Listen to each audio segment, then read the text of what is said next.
Vigilantes are awesome and are some of the most famous superheroes, but these two are on another level of fame. Batman, the Dark Knight, and Spider-Man, the radioactive web slinger. I'm your host Godzilla, and we're going to see who will win in my battleground. Alright, let's do this one more time. His name is Peter Parker, and one day, when on a school tour to Oscorp Labs, he was bitten by a radioactive spider and got spider powers. Originally, he used his powers for himself and only himself, but because of his actions that day, his Uncle Ben died. And Peter remembered what he said, that with great power comes great responsibility. And with that, he made a costume and became the hero Spider-Man.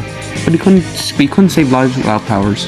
He has his well-known powers such as the ability to crawl on walls. He has the spider sense to predict incoming attacks, which to him is time slowing down, and it's so good in fact he can sense trouble into space-time. He has his web shooters, which shoot web like foods to swing around the sea, trap enemies in, and make weapons out. But he also has unknown abilities, like he can regenerate bones in hours, can jump really high in the air. He knows martial arts from being trained by Captain America and Shang-Chi, and also knows some pressure points to stun enemies.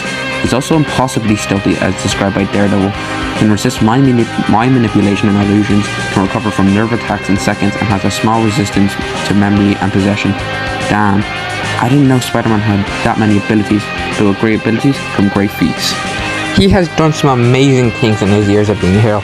Like he is super strong, like he scales the collective man, whose punch is like being hit by the entire population of China, which is 1 billion people. And Spider-Man should scale and has taken hits from him, and once pulled that building down on Venom Gargan. His speed is crazy. He can create after images, can't be predicted by characters who can predict people's next moves, dodge stun rays, and can react under microseconds. Is a genius and has taken hits from the ultimate nullifier, which is 2.464 tons of TNT, and survived the Daily Bugle falling on him. Although Spider-Man is amazing, he is not invincible.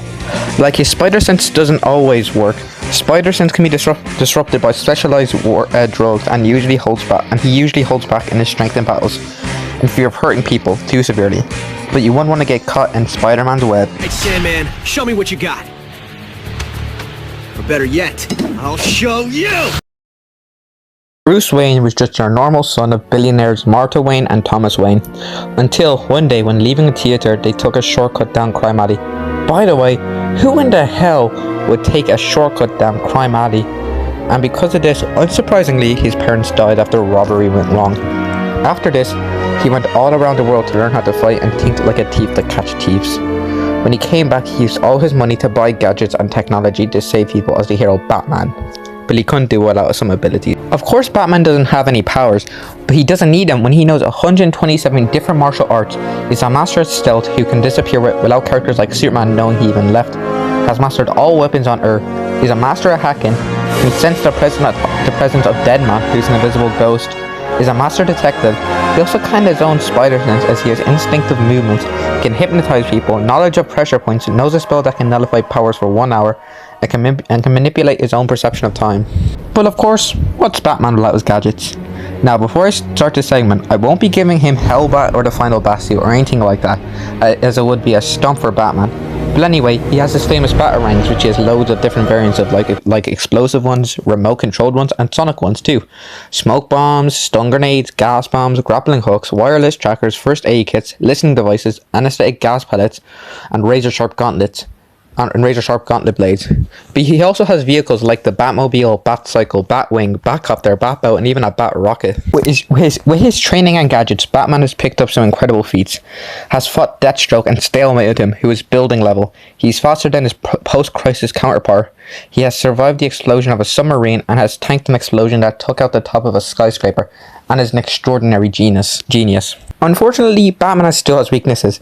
Like he has no powers and just has human weaknesses, has been saved more times than any other Justice League member, tries his best not to kill, and his mental state is probably not the best.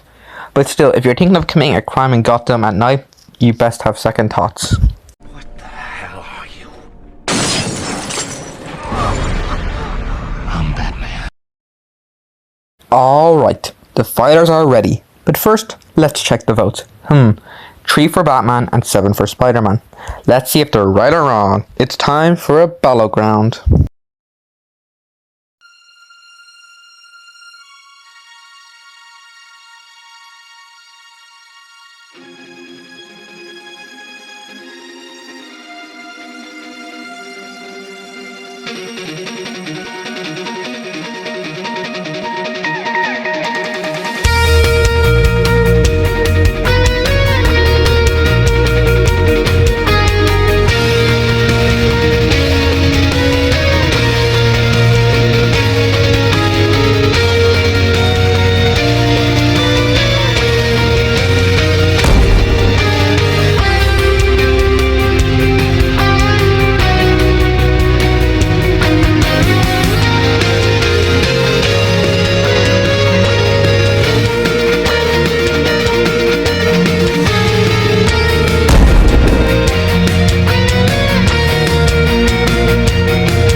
Wow, I feel bad for Spidey. Anyway, why did Spider-Man win? Well, this fight was close, as Spider-Man had his strength, speed, durability, and his spider sense could also counter a lot of Batman's moves. But Batman also had his advantages, such as he was a way better fighter knowing 127 different martial arts, which could prove hard for the webhead. His sheer amount of gadgets would have left Spider-Man on his toes, and even though they were both smart, Batman was way smarter than Peter. Unfortunately, that would not have been enough to beat Spider-Man.